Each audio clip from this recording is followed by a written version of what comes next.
तो दोस्तों आप सभी का वापस से स्वागत है पाइथन ओपीपी प्रैक्टिस सीरीज में। और आज हम लोग फाइनल क्वेश्चन देखने वाले हैं जिसका नाम मैंने रखा है functions.py, बिकॉज इसमें आपको डॉक स्ट्रिंग के अकॉर्डिंग मल्टीपल फंक्शंस लिखने हैं।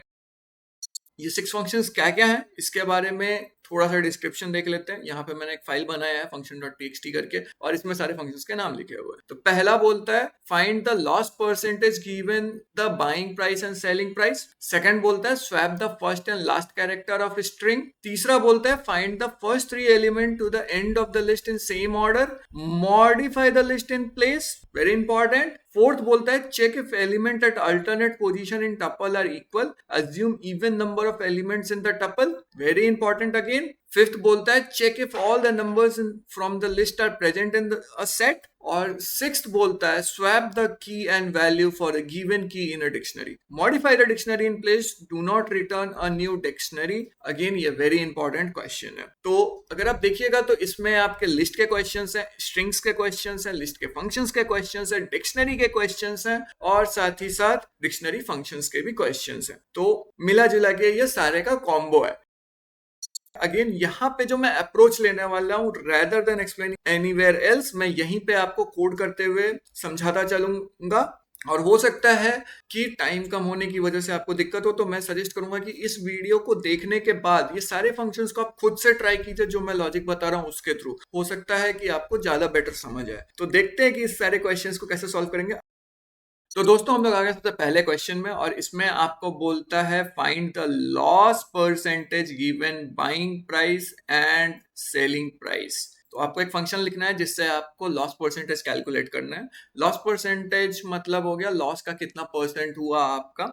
और यहाँ पे एक चीज जो बहुत ध्यान रखने वाली बात है वो ये कि यहाँ पे मेरे पास फंक्शन नेम डिफाइंड नहीं है, बट अगर आपके क्वेश्चन में फंक्शन नेम डिफाइंड है तो आप उसको फॉलो करेंगे। यहाँ पे नहीं है, मैं नहीं जानता हूँ, इसलिए मैं रिप्रेजेंटेटिव फंक्शन नेम यूज कर रहा हूँ। तो सबसे पहले हम लोग देख लेते हैं कि लॉस परसेंटेज निकालेंगे कैसे। तो सबसे पहली चीज तो यही आ जाती है कि आखिर भाई लॉस होता है तो क्यों होता है। सिंपल है, लॉस तब होगा आपको जब आप कोई चीज को खरीदिएगा और उसको सेल कीजिएगा और आपका सेलिंग प्राइस जो है वो खरीदने से कम होगा, राइट। तो यहाँ पे basically buying price minus selling price होगा, क्योंकि बाइंग प्राइस आपका ज्यादा है और सेलिंग प्राइस आपका कम आ रहा है। हम लोग तब लॉस करेंगे और लॉस को फिर परसेंटेज में आप कैसे कन्वर्ट कीजिएगा। लॉस को आप परसेंटेज में ऐसे कन्वर्ट कर सकते हैं कि आपको मेनली किसके बेसिस पे परसेंटेज चाहिए, आपको मेनली चाहिए आपके बाइंग प्राइस के ऊपर, राइट। तो आप कंक्लूड करेंगे loss divided by buying price into 100, because percentage पर 100 के बेसिस पे होता है। So that's all. और अगर आप देखिएगा तो यही आपका फंक्शन में इनपुट होने वाला है। तो कितना सिंपल सा चीज है, इसको देख लेते हैं। Def loss percent, buying price and selling price को मैं बीपी और एसपी लिख दे रहा हूँ। लॉस हम लोग डिफाइन करेंगे, loss is equal to BP minus SP. इसके बाद आउटपुट जो है आप उसको परसेंटेज में डिनोट करेंगे, तो percentage is equal to loss divided by BP into 100। और फाइनली जब आपको हो गया तो आपको आउटपुट रिटर्न करना है, बिकॉज आप यहाँ पे सिर्फ फंक्शन लिखने का काम कीजिएगा, इससे ज्यादा आपको कुछ नहीं करना है, कोई इनपुट कोई आउटपुट नहीं लेना है। तो रिटर्न परसेंटेज। सो पहला कोड तो बहुत सिंपल था, हो गया हमारा। अब बात आती है कि क्या ये काम करता है। तो यहाँ पे एक छोटा सा एग्जांपल यूसेज मैंने डाल दिया है ऑलरेडी। अगर आप यहाँ पे देखिएगा तो सिंपल मैं बोल रहा हूँ कि मेरा बाइंग प्राइस 10 है और सेलिंग प्राइस 8 है, और मेरा बाइंग प्राइस 20 है और सेलिंग प्राइस 15 है। तो मुझे कितना लॉस इनकर होगा। तो चलिए इसका आउटपुट देख लेते हैं। प्रिंट करते ही आप देख सकते हैं कि पहला आउटपुट 20 आ रहा है, जैसा कि यहाँ पे हम लोगों को चाहिए था एक्सपेक्टेड आउटपुट, और दूसरा आउटपुट आपका 25 आ रहा है जैसा हम लोगों को आउटपुट चाहिए था। सो दैट्स इट। पहला तो हमारा प्रोग्राम बन के रेडी हो गया। अब हम लोग नेक्स्ट प्रोग्राम पे चलते हैं। तो दोस्तों हम लोग सेकंड फंक्शन पे आ गए हैं। सेकंड फंक्शन में हम लोग को बोल रहा है swap the first and last character of a string. आपको बेसिकली एक स्ट्रिंग दिया जाएगा, उसका फर्स्ट एंड लास्ट कैरेक्टर आपको स्वैप करना पड़ेगा। अब यहाँ पे दो इंपॉर्टेंट चीजें जो मैं आपको बात करना चाहता हूँ। पहली चीज तो आपकी यही आ जा रही है सिर्फ कि अगर आपका स्ट्रिंग का लेंथ 2 है तो आप स्वैप क्या कीजिएगा, आप कुछ स्वैप नहीं कर सकते, राइट। आपको मिडिल में कुछ होना चाहिए। तो पहली चीज तो यही है कि हम लोग का जो लेंथ है वो ग्रेटर देन 2 होना चाहिए, तभी हम लोग काम करेंगे। और दूसरी बात ये कि हम लोग कैसे स्वैप करेंगे, तो स्वैप करने का बहुत सिंपल तरीका है। सबसे पहला एलिमेंट एक जगह पे लेंगे, उसके बाद हम लोग उसके रिमेनिंग एलिमेंट्स को लेंगे, जो भी बीच का रिमेनिंग एलिमेंट है, और फाइनली हम लोग आपका लास्ट एलिमेंट लेंगे, और फिर इसको इस वाले से और इस वाले से हम लोग स्वैप कर लेंगे। तो ये दिखने में कैसा होगा, चलिए एक छोटा सा एग्जांपल मैं आपको दे देता हूँ। लेट्स से हमारे पास है हेलो, तो अगर आप इसको इस पर्टिकुलर फंक्शन में पुट कीजिएगा तो आपको आउटपुट कुछ ऐसा आएगा। ओ आपका फर्स्ट आ जाएगा, बाकी E L L O same रह जाएगा, और लास्ट में एच आ जाएगा। तो इस तरीके से अगर आप देखिएगा तो बीच वाला पार्ट को हम लोग को कुछ नहीं करना है, मेनली फर्स्ट और लास्ट पार्ट को ही चेंज करना है। चलिए अब इसका फंक्शन लिखते हैं। तो डेफ स्वैप फर्स्ट लास्ट नाम डाल देते हैं इस फंक्शन का। इसमें जो जाएगा वो एक स्ट्रिंग जाएगा। अब सबसे पहला चीज हम लोगों को लेंथ देखना है, राइट? तो यहाँ पे मैं लिख देता हूँ check length if length of N less than 2। हम लोग को आउटपुट क्या कर देना है, सिंपली एस, बिकॉज हम लोग नहीं चाहेंगे कि इससे ज्यादा हम लोग कोई स्वैपिंग करें। अब अगर ये चीज नहीं हो रहा तो हम लोग एल्स पार्ट में रिटर्न क्या करेंगे, जो हमारा कोड लॉजिक था, एस ऑफ -1, यानी कि हमारा जो भी लास्ट इंडेक्सिंग है वो, प्लस एस ऑफ 1:-1। अब एक चीज यहाँ पे ध्यान रखने वाली बात यह है कि आपका ये 1 जो है ये 0th इंडेक्स को हटा के फिर आ रहा है, बिकॉज 0th इंडेक्स को हम लोग स्वैपिंग के लिए यूज करने वाले हैं। और -1 तक ये जरूर जा रहा है, लेकिन ये -1 को इंक्लूड नहीं कर रहा, बिकॉज -1 ऑलरेडी हम लोगों ने स्वैप कर दिया है। ओके, तो plus S of 0 and now we are done. अब इसको चेक भी कर देते हैं लगे हाथ। तो एग्जाम्पल यहाँ पे मैं लिखता हूँ प्रिंट स्वैप फर्स्ट लास्ट, और यहाँ पे हेलो। इसको रन करके देखते हैं and you can see what is the output, OELLH, जो हम लोगों को आउटपुट में चाहिए था, राइट? सो आई होप आप इसको समझ गए होंगे। ये काफी इजी क्वेश्चन था, इसमें कुछ ज्यादा इतना है नहीं, बस आपका स्ट्रिंग का लॉजिक चेक हो रहा है। तो इसी के साथ अब हम लोग नेक्स्ट क्वेश्चन पे बढ़ते हैं।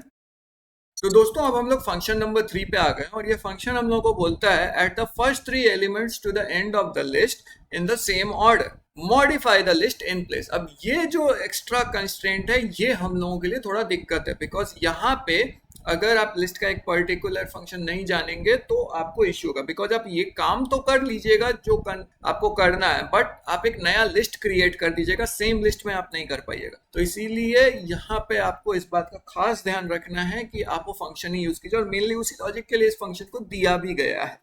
और यहाँ पे मेनली आपको ये बोल रहा है अभी के लिए कि सपोज अगर आपका एक लिस्ट है से 1 2 3 4 5, तो after using this particular function आपका लिस्ट का आउटपुट कुछ इस तरीके आएगा 1 2 3 4 5, 1 2 3, यानी कि जो फर्स्ट 3 एलिमेंट्स हैं वो लास्ट में आ गए। ठीक है, अब इसके लिए आप बहुत सारा मेथड यूज कर सकते हैं, मैं आपको सिंपल मेथड दिखाता हूँ। एंड अगेन यहाँ पे एक छोटा सा डिस्क्लेमर है कि मेरे पास एग्जैक्ट क्वेश्चन नहीं है, तो मैं एज्यूम कर रहा हूँ कि यही आपका क्वेश्चन होगा। अगर ऐसा नहीं है तो ये पर्टिकुलर चीज को आप कैसे रिमूव कर सकते हैं, सिंपल इंडेक्सिंग का चीज है, आप खुद फिगर आउट कर लीजिएगा। बट अभी के लिए चलिए इस बेसिक वाले टर्मिनोलॉजी पे ही काम करते हैं। तो इसका नाम रख देता हूँ def swap first 3 to last. इसका इनपुट पैरामीटर मेरा L रहेगा। अब इसके बाद मैं यहाँ पे सिंपली एक लिस्ट का फंक्शन यूज करने वाला हूँ जिसका नाम है एक्सटेंड, और इसमें मैं डाल दूंगा कि मेरा जो L है अप टू 3 कैरेक्टर्स मेरे को ले लो। अब याद रखिएगा लिस्ट का इंडेक्सिंग 0 से स्टार्ट होता है, इसलिए अप टू 3 ले रहे हैं, इसका मतलब थर्ड कैरेक्टर इंक्लूडेड है, ऐसा नहीं है कि आप उसको एक्सक्लूड कर दीजिए और यहाँ 2 डाल दीजिए। ओके, नाउ ये ऑप्शनल पार्ट है, मैं आपको जस्ट रन करके दिखा रहा हूँ कि हाँ ये चीज काम करता है। तो सपोज मैं एक लिस्ट डिफाइन करता हूँ अगेन 1 2 3 4 5, और उसके बाद मैं ये फंक्शन को रन कर देता हूँ और फिर मैं ये प्रिंट कर दूंगा। ओके, अब क्यों मैं ऐसा कर रहा हूँ वो मैं आपको 2 मिनट में बताता हूँ, पहले इसको मैं समझा दूँ। ये देखिए 1 2 3 4 5 1 2 3 जो आउटपुट हम लोगों का चाहिए। अब अगर आप गौर से देखिएगा तो L मेरा इनपुट है, राइट? और इस फंक्शन में मैं कहीं भी नहीं बोल रहा हूँ कि मेरे का ये जो इनपुट है इसके लिए मैं एक नया लिस्ट बनाऊंगा, मैं इन प्लेस मॉडिफाई कर दे रहा हूँ। दैट्स वाई मैं यहाँ पे जब रिटर्न आउटपुट करवा भी रहा हूं तो मैं किसी चीज में स्टोर नहीं कर रहा, बिकॉज स्टोर करूंगा तो सेम चीज ही स्टोर्ड हो जाएगा जो कि एक्सटेंडेड वर्जन होगा इस पर्टिकुलर L का। ओके, और फाइनली मैं L को ही प्रिंट कर दे रहा हूं। तो कायदे से यहाँ पे मेरा L ये है। आफ्टर पासिंग दिस फंक्शन यहाँ पे ये एल जो एक्सटेंड होकर के बढ़ गया, जो मैंने आपको आउटपुट दिखाया वो ये पर्टिकुलर थिंग, और उसके बाद फिर वापस से मेरा वही एल प्रिंट हो गया। तो इन प्लेस इसी चीज को बोलते हैं। सो that's it for this particular question. अभी तक अगर समझ आ रहा है तो एक लाइक जरूर मार दीजिएगा, और अगर दिक्कत हो रही है तो कमेंट सेक्शन है ही पूछने के लिए questions. Okay, now moving on to our next function. तो दोस्तों अब हम लोग अपने फोर्थ फंक्शन पे आ गए हैं, और ये फोर्थ फंक्शन हम लोगों को बोलता है check if the element at alternate position in the tuple are equal or not, assume even number of elements in tuple.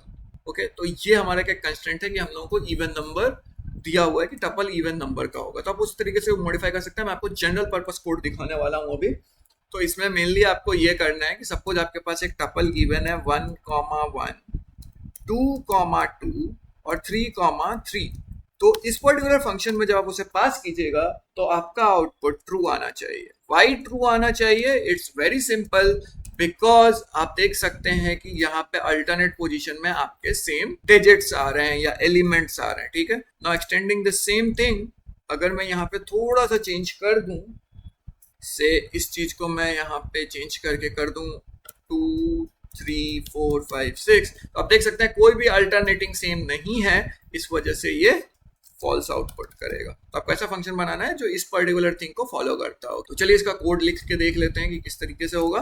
तो def are alternate position equal, और इसमें आप एक टपल पुट कर रहे हैं। अब सबसे पहला चीज टपल है तो इस पर आइट्रेशन तो कर ही सकते हैं, आइट्रेटिव ऑब्जेक्ट है। तो for I in range of 0, because 0 से स्टार्ट होता है हमारे टपल का भी इंडेक्सिंग। कहाँ तक जाना है? तो लेंथ ऑफ जो भी टपल है, टपल को हम लोग टी से डिनोट कर रहे हैं, तो टी। और यहाँ पे एक चीज ध्यान रखिएगा कि यहाँ बोल रहा है इवन नंबर ऑफ एलिमेंट है टपल में, तो यानी कि आपका जो इंडेक्सिंग जाएगा वो अल्टरनेट करके जाएगा। तो 0 के बाद 1, 1 के बाद 2 आता है, तो हम लोग स्टेप में 2 डाल देंगे। ये स्टेप बेसिकली ओमिट करने का काम करता है। लाइक सपोज अगर आपके पास यहाँ एक टपल दिया हुआ है 1, 2, 2, तो अगर ये पहला वैल्यू ये ले रहा है तो दूसरा वैल्यू ये लेगा। अगर ये वाला वैल्यू ले रहा है तो ये लेगा, मतलब एक वैल्यू को ये ऑप्ट कर देगा, यानी कि इवन नंबर को ही सिर्फ काउंट करेगा। मेनली यहाँ पे लॉजिक यही है।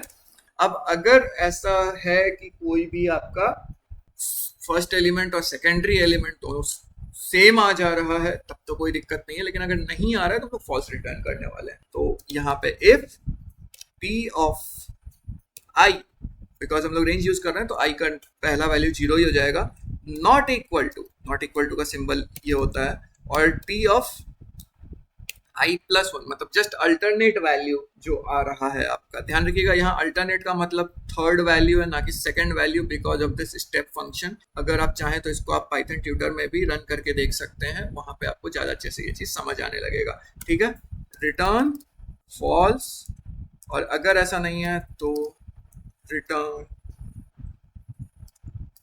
ट्रू। अगेन ये इफ के अंदर नहीं, फॉर के ऊपर रहेगा, बिकॉज एक भी वैल्यू ऐसा आ गया तो हम लोगों को देखना नहीं, हम लोग को सारे वैल्यूज के लिए चेक करना है, तो हम लोग फॉल्स रिटर्न इस पर्टिकुलर लूप के अंदर। लेकिन अगर ऐसा नहीं होता है तो इस पर्टिकुलर इफ कंडीशन के अंदर जाएगा नहीं, तो ये आउटपुट में सीधे फॉर लूप के अंदर आउटपुट आपको प्रिंट करके दे देगा। नाउ लेट्स चेक कि क्या ये सही में काम करता है। जो मैंने एग्जांपल पहले लिया वही एग्जांपल है, कोई ज्यादा अलग नहीं है, बस फंक्शन का नेम चेंज कर देता हूँ।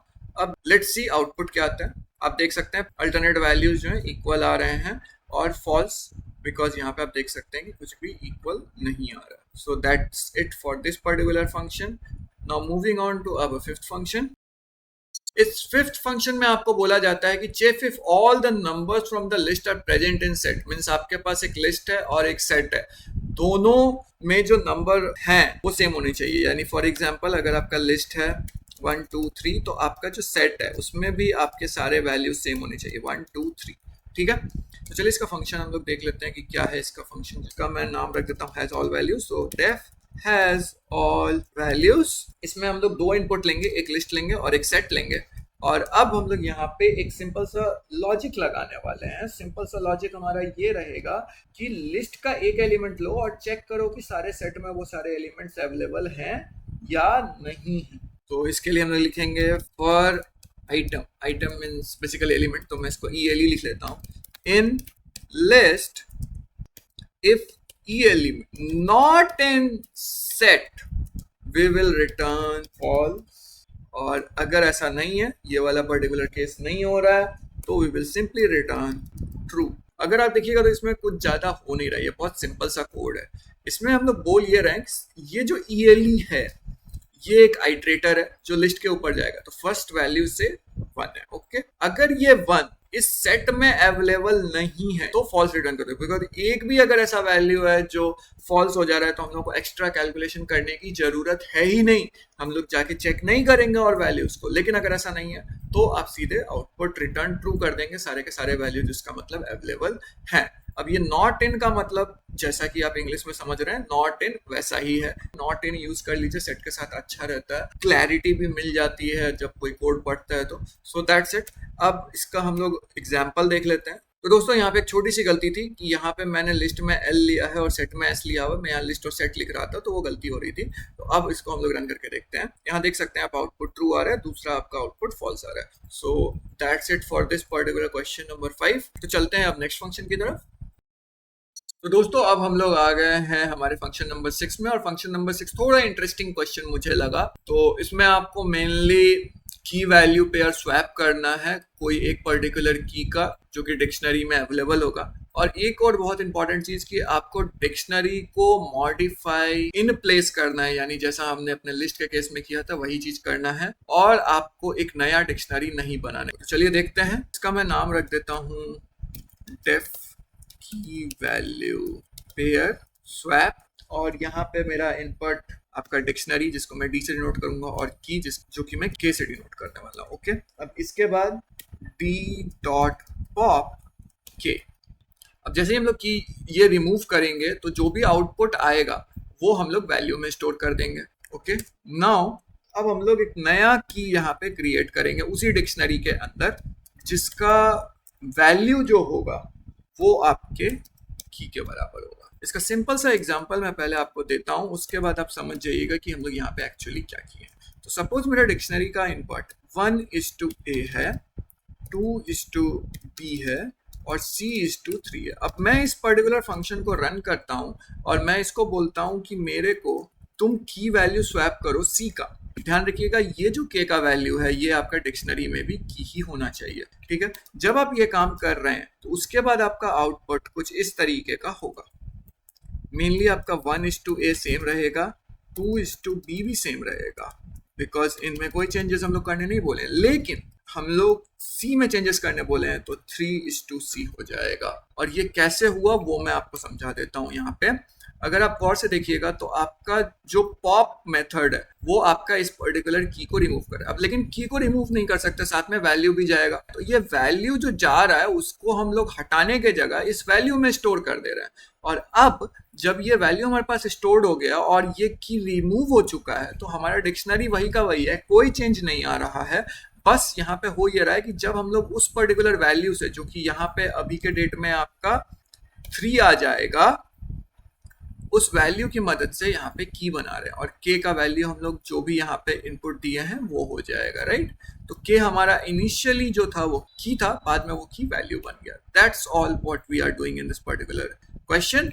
अब हम लोग देख लेते हैं कि ये सही तरीके से काम कर रहा है कि नहीं। अब आप देख सकते हैं कि यहाँ जो है हम लोग देखते हैं कि किस तरीके से आउटपुट आ रहा है। ओके, तो यहाँ पे अगर देखिएगा तो C और 3 है। राइट, और हम लोग यहाँ बोल रहे हैं D और B में चेंजेस करो, तो डिक्शनरी मेरा ये D है और इसमें B में चेंजेस होने चाहिए। तो B में चेंजेस होने से क्या होगा, आपका 2 पहले आएगा, B बाद में आएगा। राइट, और इसी के साथ हम लोग बहुत इंटरेस्टिंग ऑब्जर्वेशन भी देखने वाले हैं जो आपको मैं एक्सप्लेन भी करूंगा बाद में। ओके, तो नाउ लेट्स रन इट। आप देख सकते हैं A:1 है, C:3 है और 2:B है, जबकि आप जब इनपुट दे रहे थे तो B यहाँ पे था। राइट, और ये इधर क्यों मूव हो गया, बहुत सिंपल सा रीजन है इसका। अगर आप देखिएगा तो ये सारे के सारे जो कीज हैं वो वेरिएबल्स हैं, लेकिन ये वाला एक इंटीजर वैल्यू है, तो वेरिएबल को डिक्शनरी में ज्यादा प्रेफरेंस मिलता है। And we always say that की हमारा वेरिएबल होना चाहिए। अगर बाय द वे किसी वजह से नहीं है तो डिक्शनरी उसको लास्ट में डाल देता है, ताकि पाइथन इंटरप्रेटर को ये समझ आ सके कि हाँ ये भी एक की है, ऐसा नहीं है कि ये वैल्यू है। ओके, सिमिलरली उल्टा में देखिए, यहाँ भी आपको D और 2 को स्वैप करना है। 2 अगेन आपका की था, तो आपको मेनली यहाँ पे B 2 मिलना चाहिए, तो वही चीज आपको p और 2 मिल रहा है। अगेन यहाँ पे अगर आप देखिएगा तो इनपुट जो है वो इंटीजर वैल्यू है, इसलिए हम लोग सेकेंडरी पार्ट में इसको स्टोर कर दे रहे हैं। That's all for this particular function. तो दोस्तों इसी के साथ हमारा ये पर्टिकुलर लेक्चर कंप्लीट होता है। डोंट वरी, सारे के सारे कोड आपको गिटहब पे अवेलेबल मिल जाएंगे, लिंक आपको डिस्क्रिप्शन या पिन कमेंट में भी मिल जाएगा। और अगर आपको ये वीडियो अच्छा लगा हो और आपकी हेल्प हुई तो प्लीज वीडियो को शेयर कीजिएगा, चैनल को सब्सक्राइब कीजिएगा और वीडियो को एक लाइक जरूर दे दीजिएगा। आप हमारे व्हाट्सएप कम्युनिटी को भी ज्वाइन कर सकते हैं और वहां पे भी अपने डाउट्स को पूछ सकते हैं। तो मिलते हैं आपसे अगली बार, जहां सॉल्व करेंगे एक और क्वेश्चन। तब तक के लिए बाय बाय।